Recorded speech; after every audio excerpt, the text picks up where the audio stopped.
Welcome to Feminized.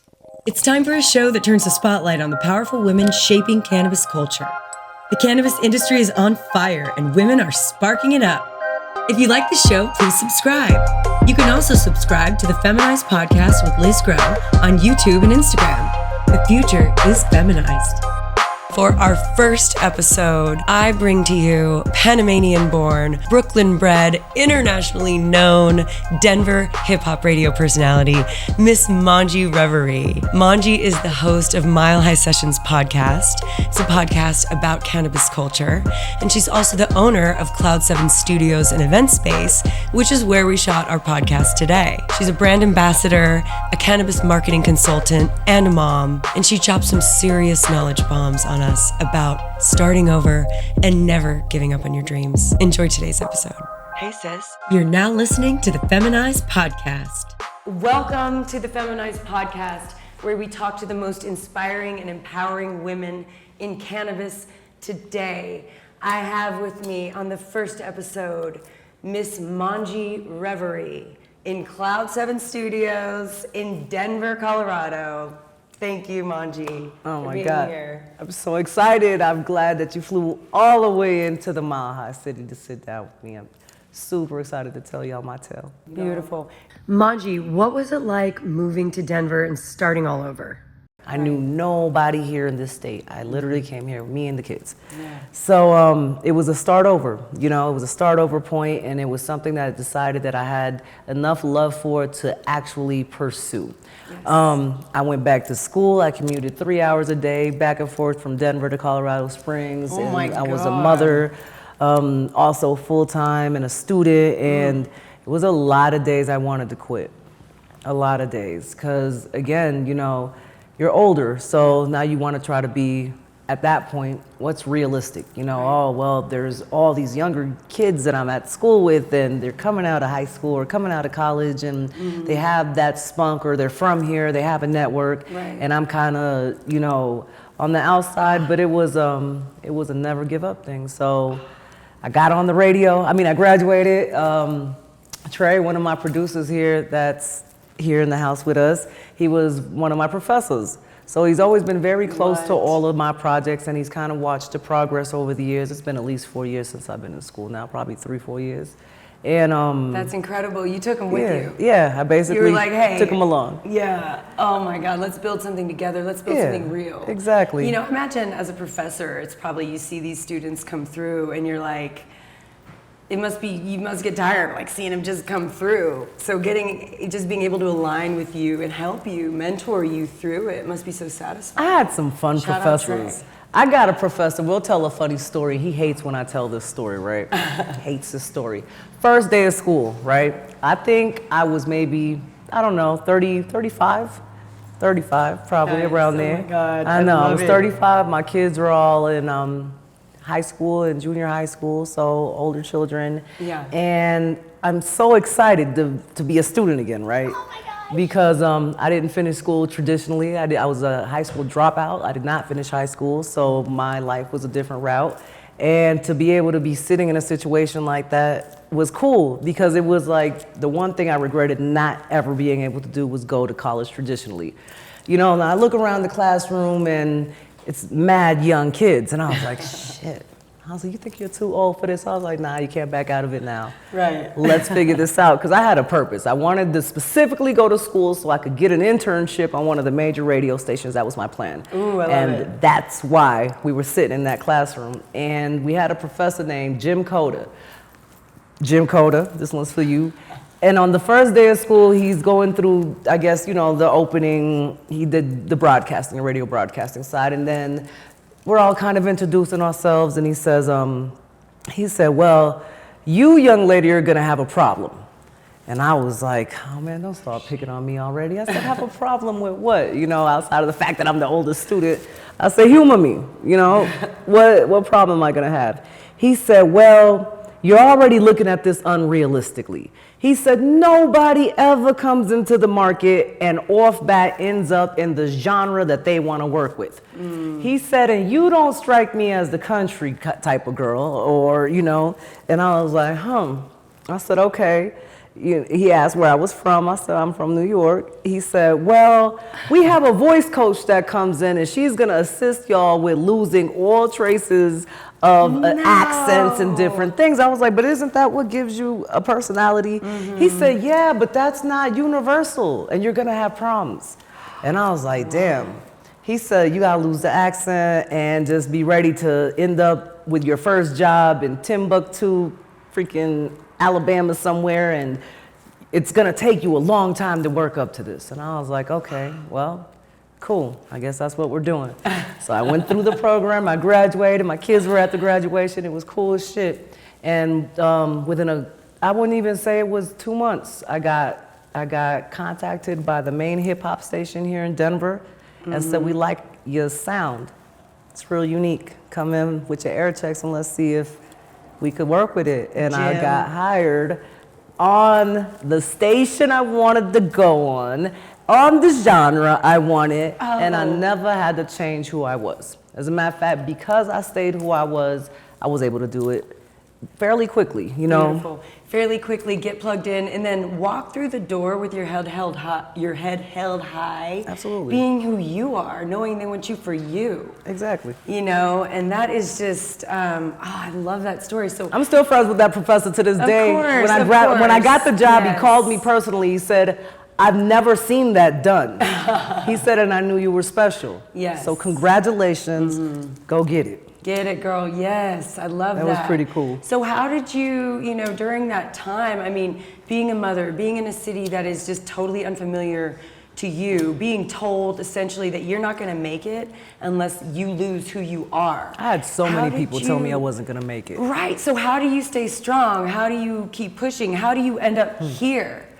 Because I think that story is universal for everybody who's reaching, So I guess they gotta kind of know the pre-story, I suppose. Yeah, I think so. Why don't we rewind it, Lil? Take it back. Let's back up a little bit. Yeah. Okay, I think Liz is referencing to the fact that I had what I would call a normal kind of typical adulthood. I married pretty young, and I was in love, and that this is what I wanted to do. Right. As a young person, you can't tell them nothing. Right. And when I married, I was pregnant almost immediately, so I was a mother very early on. My ex is military, so he spent a lot of time away from home, so I had to kind of learn how to balance a household of children, and I had a full-time job. I was a general schedule federal employee, so I spent 15 years as a federal worker in Europe, working for the military. Oh my God. So I was in Europe for a long time doing that, and as glamorous as I guess that sounds, and it paid very well, and I guess it could be a lot of people's dream scenarios. Yeah. It just didn't feel like enough to me. Right. At these different jobs, these are professional federal jobs. I couldn't be myself. There was no tattoos and piercings and eccentric jewelry and hair and this and that. Yeah. So I just had to kind of blend in, and I've never been very good at that. And just at home, things were just not happy either, and I just knew there's got to be more to life than just this monotone day-to-day situation. Yes. And it was a lot of hard choices, and I had to make decisions that affected more than just me. Yeah. But in retrospect, I am so glad that I did, My sister, because I was able to not only leave something that made me unhappy, show my children that I had the courage to leave something that wasn't right, and that was not even just the relationship, but the job, the location, just everything. The life. Exactly. The life that is yours, and you only have one. And yes, you are mom, but you only have one. Correct. And and I think when we, got to know each other, in May, we were speakers together at G4, which I'll see you there again in May. Yes, absolutely. Hey. Yes. So we're going to do that, but we've been getting to know each other, and we've had some parallel paths because I'm a mother. I was a mother at 25, and which I feel like is, oh my God, such a baby. That's when I had my last 2 kids. Girl, no Both way. of them. I was 25. Are you shitting me? Both of them. I started giving birth with 25, and I ended with another one at 25. They're Irish twins. So I had 3 kids at 25. You're incredible. Wow, that is incredible. So I should just a good not age, though. talk. But yeah, it was a great age. And, I have my love, and her dad is actually from Denver. Okay. Born and raised. He's in Texas now. We're all in Texas, all very close. He's not military. But as you know, I was military too. Yeah. And we're taught to obey, and we're taught to not, we're just taught to serve. Follow certain protocol. And serve. And I was married for almost 20 years. Nice. I was years. married for 6, I think, almost 7. So I stuck it out for a long time. Yeah. It was almost 20. And I can't say that it was a bad 20 years. It was just something that didn't fulfill me. So instead of staying in a situation that I was unhappy in, I took a leap of faith. And boy, it was a hell of a leap of faith. Oh my God. But I'm glad I did. So that's the kind of background to being the mom and balancing it. Yeah. How is it? My kids are older, so that makes it a little bit easier, but still I'm the sole parent, So that's drop them off in the mornings, pick them up in the afternoons. And I actually enjoy that because for a long time as a full-time federal employee, I did not have that opportunity. I wasn't able to be there to do all those things. So it's cool. The kids might not think it's too cool, but I think it's cool as hell. I enjoy it. I do too. Yeah. I love it. I'm always pulling up the first. I'm that mom, exactly. They're like, oh my God, shit. Here's my mom. She's like, please. They think I'm so weird. And I was like, yeah, a little bit, I guess. So what do they think of the cannabis thing? And how old are they? They're not surprised. My oldest is 19. I have a 14-year-old and a 13-year-old. It's an ongoing joke in my house. I think everything that they joke about has something to do with some type of drugs or mushrooms or cannabis. And I think to normal people that would sound freaking weird, right? And I was like, but it's not weird. It's only weird because you guys made it weird. My children have always known that I was a consumer. I'm not saying that I'm like in their faces and rolling up and just, but I've always been very vocal about, why people feel like this is a bad situation, just so they could have their own opinions, Right. To them, it would probably be weird to not see me in a situation where I consume because they know that for me it's an anxiety thing. It's a medical thing, really, 100%. Of course, the rec part is fun, but it's a lot to balance. So this balances me. Right. So how are you involved right now in the industry? So this was a weird industry to kind of fall into. Again, my background is radio and music. So the pandemic happened. COVID came, right? And that little thing. Yes, that little thing. We were furloughed off of the radio station, all but 3 of the DJs. And basically everybody was on unemployment for a while, which was cool because I don't get too many breaks too often. So I did a lot of traveling when probably should have sat still, but I enjoyed my little bit of downtime. And as the months went by, I realized that they probably weren't bringing us back to radio anytime soon. And I needed something productive to do with my time. Bills still had to be paid. We weren't getting paid off the radio, and it wasn't, any guarantee that unemployment was going to last any longer than what they were offering. Right. So I had come up with an idea, and this was a couple of years back. I always kind of had an idea of doing a podcast, but I didn't want to do it because I know that it's a freaking lot of work that entails doing a podcast. Yes. Even if it's just the audio, but not just talking. Thank you. Not just talking. It's not at all.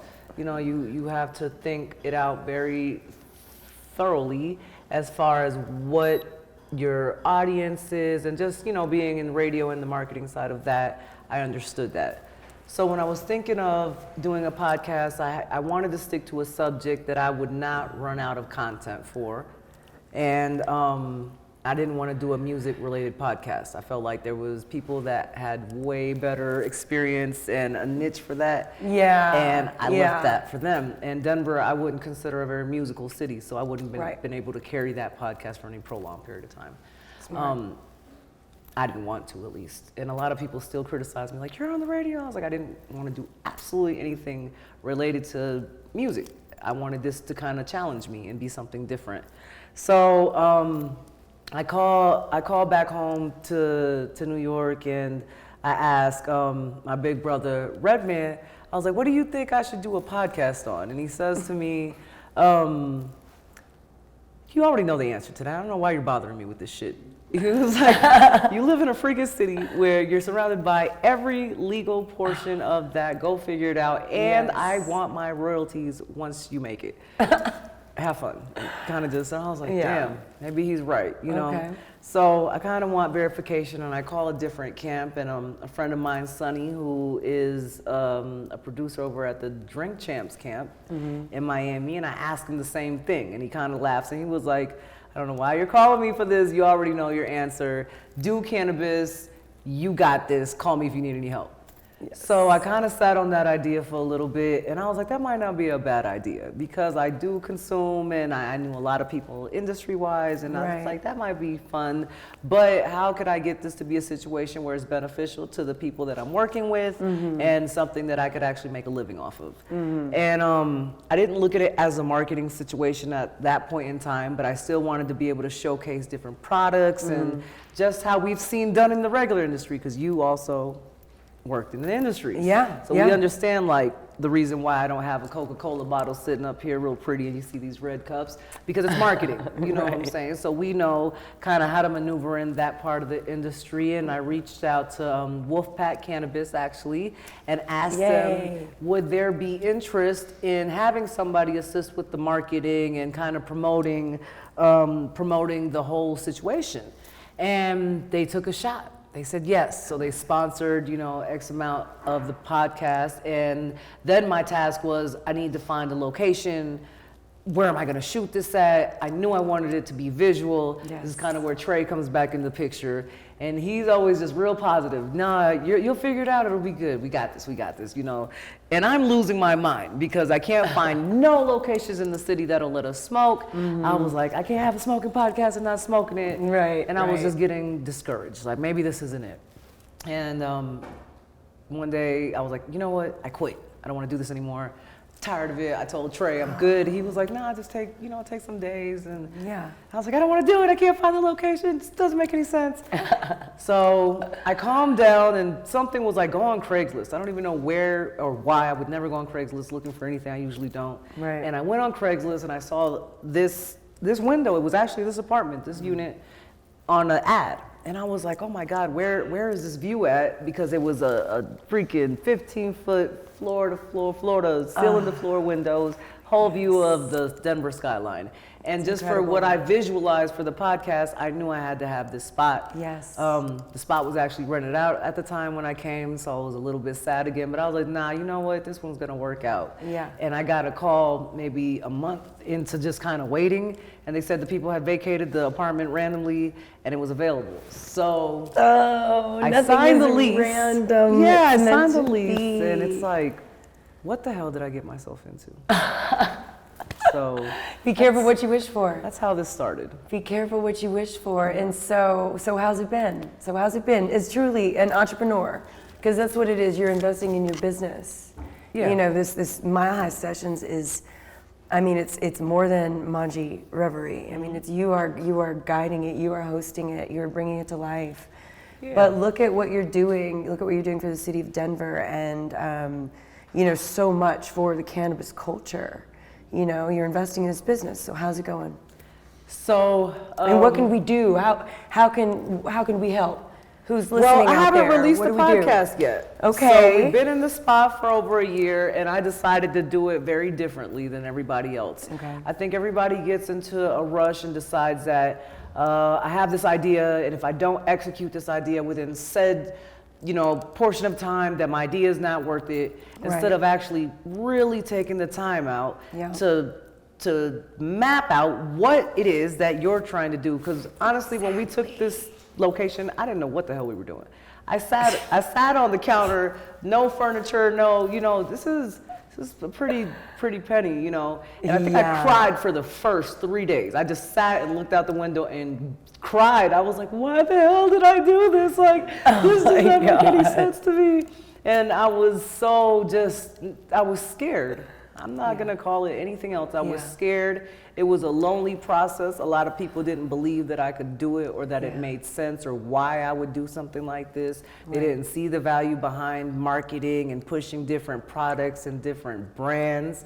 And that's really what it led to. So it went from just being a podcast, which I wanted to showcase the urban side of the culture. I wanted to talk about the stories of the minorities and the females and people whose stories we're not seeing on Netflix and I'm not seeing on Hulu, but they're such important players in this game, the legacies and the people that came before it. And you know, I work with the National Cannabis Party and their whole, you know, ploy of how they're gonna help us as a country legalize this medically to help for people's medicinal situations and just give it some equity. So it went from just a little podcast and a way to market people's products to a full-blown marketing situation. So now I've been involved in the launch of at least 2 different brands.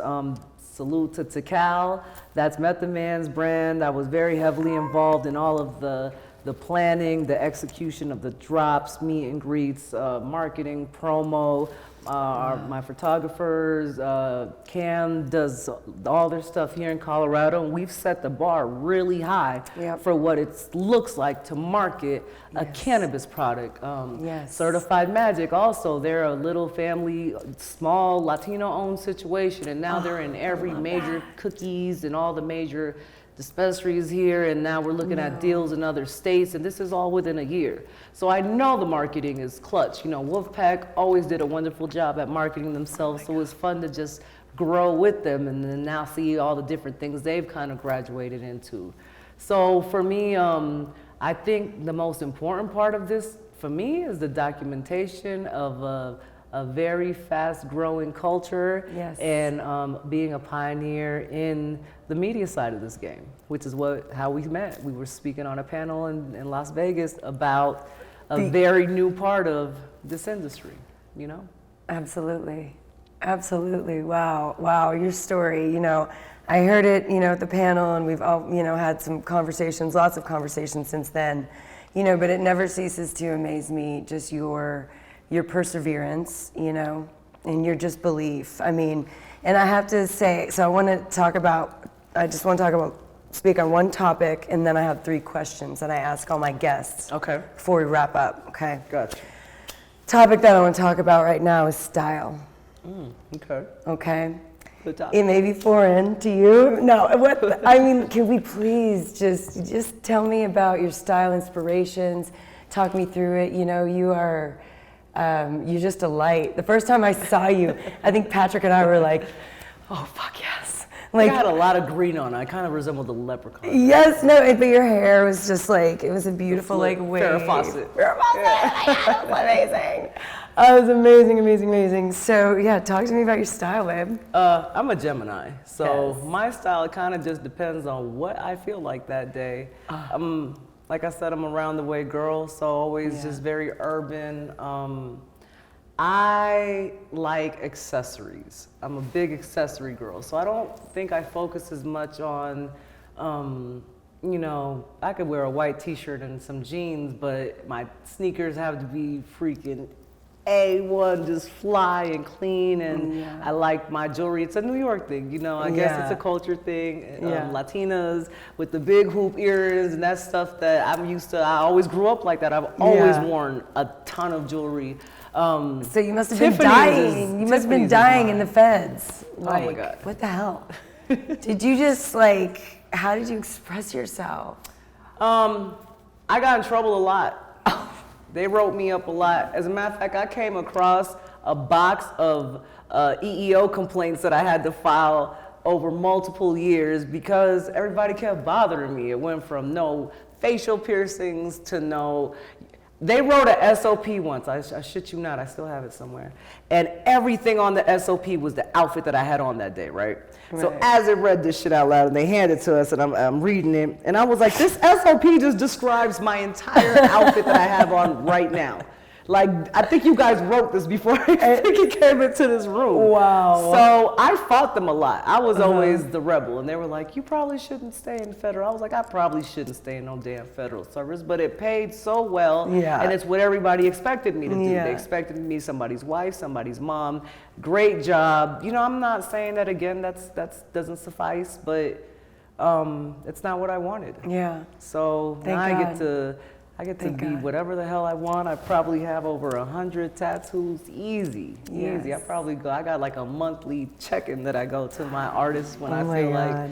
having somebody scribble on me, and this is my normal. And it's funny because my kids are like, why can't you just be normal? I was like, well, who defines normal? You know, Thank I was you. like, I was normal for a long time. I was the mom that had a 9 to 5. Well, shit, it was like a 6 to freaking 5 job. I was the one that wasn't able to be there to do certain things or pick you guys up from school or drop you off.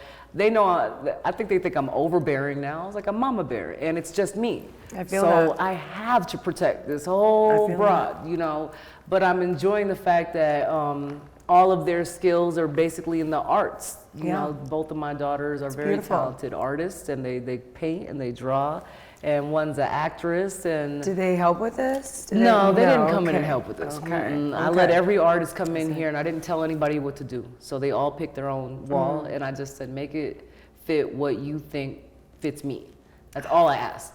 And everybody did. We got the Wu-Tang room in the back, and it's like a Yes. brick wall room, and the love front room is our shroom room, and it's got a beautiful painting of the what was it, the conjunction last year that happened with, was it Jupiter? I don't remember. I think it was Jupiter. Oh, was it like a blood moon situation? Yeah, it was something. It was Yeah. the conjunction where Jupiter did something. It wouldn't happen again for like 500 years. I don't know. I'm sure I but spread some water It's beautiful. and just- She sprayed it on that wall, and I had different artists come in and do kind of like the pop art. And Rubzilla did this wall over here with. He's actually the first artist that did a High Times coloring book. You know, High Times featured him. Yeah. And then the gentleman behind me is super talented. This is official. This is Aaron, and this is my favorite wall by far. I love all the walls, but this one is just a noticed showcase to That like. Nas is like holding the solo cup. I know, it's a whole homage to just hip hop, and it kind is. of fits And the theme. struggle, you know, the struggle that you have felt, that you have lived, and that's why you're here. Yeah. So, okay, 3 questions. First question, your dream smoke circle. You get smoke 3 circle. people, dead or alive. 3 people, dead or alive. Ooh, I like that question. I smoke with most of my dream smoke circles, so I guess Oh, shit. I guess say You're like, what I would've everybody thought I don't before. know in Yeah, this shit. room. Who have I not smoked with that I'd like to smoke Yeah. with? Definitely Snoop. Okay. Snoop is on my smokers list. He seems like Okay. he would be fun to smoke with. Seth Rogen, I like funny people. I want to laugh. So Seth seems like a lot of fun. I guess he would be in a good smoke circle. And I'm not going to go with dead. We're going to go with alive. Okay. Redman. I have to throw my brother in this circle because I smoke with him regularly, and he's probably one of the most hilarious fucking people on the whole earth to smoke with. You never know what the hell is gonna come out of his mouth or just what kind of crazy adventure you're gonna end up on. So That is incredible. I actually get to smoke with one of my dream smoke people, so I'm pretty honored. That's beautiful. That's a beautiful Those life are you my have. 3. But if I had to choose somebody dead, it would definitely be Biggie. Okay. Biggie would have been dope to smoke with. Yeah. Definitely yeah. Biggie. That's who I thought you would say. Yes, for sure. Had to throw him okay. in as a bonus. All right, next question. What other woman is killing it in the game right now? Wanda James. Tell me about her. Hats off to Wanda James. There is not a conversation that I have in any cannabis space that I do not mention For her. Wanda. Yes, to Wanda. I'll light To up to Wanda. that. Wanda James is. So what is she? She's the first dispensary owner in She is the Colorado. first African American dispensary owner in the entire country legally. Wanda James is the owner of Simply Pure. Wanda James is the owner of Simply Pure, and she has her grow, and she was a pioneer in this game in a time where most people wouldn't have thought we could own things like this. She's been in She just Forbes. went and did it. She's been in every panel ever, just How did you meet her? Wanda. Yeah. Because, I mean, I'm sure she, cried a lot when she, took step by step in the game, like you did. You know what I'm saying? You know that she didn't even know that Like, that she was the just did title? it. She did not know that she was the first African American anything, That's probably until somebody interviewed her and let her know that. She's like, That's "Shit, history. I didn't even know that. That's history. And she So doesn't when even I look at come- herself like that. Super humble. She's super humble. How do I know her? I went to her store looking for her. I did. I went to her store looking for found her to out. do a interview for the podcast. And at the time, I was helping pick the stores that Tical was launching in. And Methodman is super specific about the mission statement. And in every state that we've launched in, our goal was to launch in minority-owned stores first to give us the opportunity to kind of have that head start before we go to the more corporate stores and the bigger, you know, monster of situations. Absolutely. So when the Cal team asked me, you know, who do you think we should launch in? And I know, obviously, because we deal with it here, who is minority owned. And I said, number one is Wanda James, hands down. I definitely know that that's her mission statement, and she's always fighting for equality. And she's got a very political background, and I enjoy the fact that she puts herself very front and center when it's a hard position to be in. So Wanda James. I don't remember the rest of the question because I'm high. No, that's it. That was the question. Wanda James. We'll make sure I'm very high as well. But absolutely feeling this, and can't wait to go to her dispensary, because that's the best way to show that you care and to show that you support is what your dollars do. And she's running for CU Regent of Colorado University. Okay, so good. I hope she gets it. I hope she implements a cannabis curriculum to Nice. allow people to actually come into this industry and have an opportunity to start learning it, you know, to begin with. That's beautiful, you know, and I'm sure she's the first African American woman to do so many things. Yep. First African American, but she doesn't think like that, and that's why she is where she is. I guess it's amazing. she just is progress. Super humble. A lot of fun to smoke with. So, third question, what would you tell 13-year-old Mang-Yee? Oh, that's a good question. Don't worry about everybody else. Don't worry about everybody else, because you're gonna spend your entire life listening to people project insecurities and things that they weren't able to do onto you. And all it did was delay the inevitable. But I'm also glad that I went through all of those life experiences, because I wouldn't have had as much shit to freaking talk about. So I'm excited to be here. I can't wait to launch this podcast. We're finally gonna finish doing the edits and everything, and the team is excited to let everybody know what we've been working on. We're 22 episodes in. 22 episodes. I took our time. We wanted to at least have 6 straight months worth of freaking weekly content. Amazing. So that there's no lack or lapse. We were very thorough about how we filmed this. I was not, and I'm still not in a rush to release it, because I want it launched under a major network like Charlemagne's podcast network that focuses the Black Effect. It focuses on the minority stories and situations. So I kind of got my eyes revoltish, you know, things like that. So we're gonna make sure that this looks exactly like what it's supposed to look, so we could tell these stories properly. Good, good. I would expect nothing less from you, Ms. Mang-Yee Reverie. I love you so much. Thank you for having me. Thank you so much. Let's do this again. Oh man, first now I gotta come to Texas. You better come to Texas, girl. But every time I come to Texas, Mang-Yee in a cowgirl hat. Oh my God. And no. boots. Oh my God. The I think accessories. the teacher was right about that part. The teacher was right. Might have to give it a look and add some accessories to it. No, but thank you so much for coming here. I'm excited to come have you guys sit on our podcast too. Yeah. Hey, let's do this. If you'd like more, subscribe to the Feminized podcast on YouTube. Follow at Feminized with Liz Grow on Instagram. Special thanks to our sponsors Moose Labs and Richard's Rainwater. The Feminized podcast is a Grow House Media production, created by Liz Grow, produced by Patrick Pope and Dennis Ray, with original theme music and audio mixing by Q at Q to King Productions in New Braunfels, Texas.